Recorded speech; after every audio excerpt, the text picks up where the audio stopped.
नमस्कार, मैं विक्रम किसान आज हूँ बी किसान की किसान पाठशाला टीम के साथ।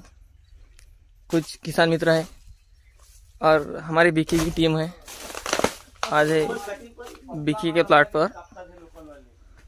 किसान मित्र है, उनसे कुछ जानते हैं। नमस्कार, कोणाचा आहे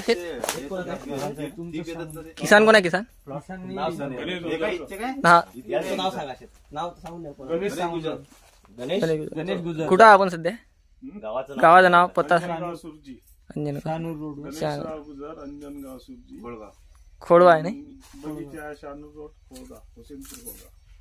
पिलबाग आहे. पिलबागचं तुम्ही बघा. मंच मॅनेजमेंट बाकी आहे अजून. पिलबागाचा 40चा बुंदा आहे. 4 म्हणजे 10-15 ठेवायचे तुम्ही.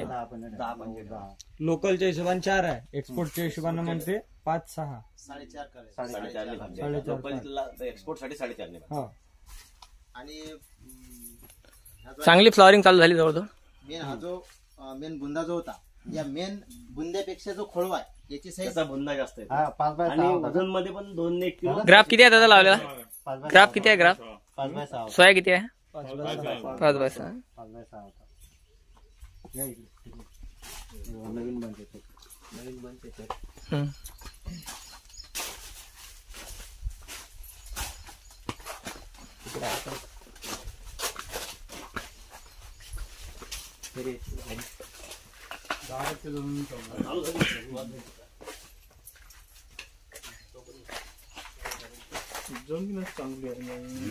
केळीच्या लायक एकदम सगळ्यात सुपर केळी एक 2 गोष्टी याच्यामध्ये तुमचं ग्राफ आणि कमी सायकलची रोपं.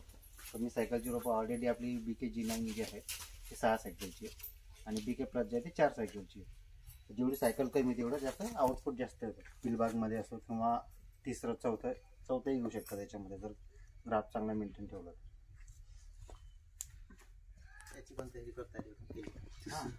तिसरं पण कारण की अंतर आहे, आरामशीर तिसरं ठेवू शकतो. ठेवतात ना ते, तिसरं ठेवतात.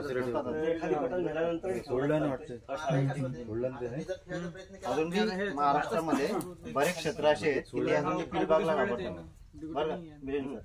आपल्या महाराष्ट्रामध्ये खोडवा त्यांचं भरपूर शेतकऱ्यांचं म्हणणं अजूनही वापरतात आणि त्यांचं म्हणणं जमतच नाही, आणि जमला तरी व्यापारी त्रास देतात की बाबा खोडव्याची केळं चालत नाही. आम्हाला सांगा, हा पिलबाग याची क्वालिटी बघा. नाही, याची क्वालिटी चांगली आहे, कारण हा फरक आपला कमी सायकलचं रोप आणि व्यवस्थित गॅप मेंटेन केला, ग्राफ व्यवस्थित ठेवलेला आहे आणि मॅनेजमेंट चांगलं. शेतकऱ्याची मेहनत आहे त्याच्या मागे.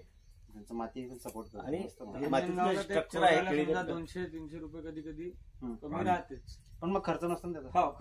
फर्टिलायझरचा खर्च 50% खर्च होतो. खोडव्याचा खर्च तुमचा 50%वर येतो. 30%वर येऊन जातो. ओव्हरऑल खर्च 30%वर येतो. आणि फक्त बंच आपण याच्यात पण जर झिगझॅग पद्धतीने केलं ना त्याच्यापेक्षा अजून चांगला आहे तो खोडवा. तुम्ही झिगझॅग करला ना?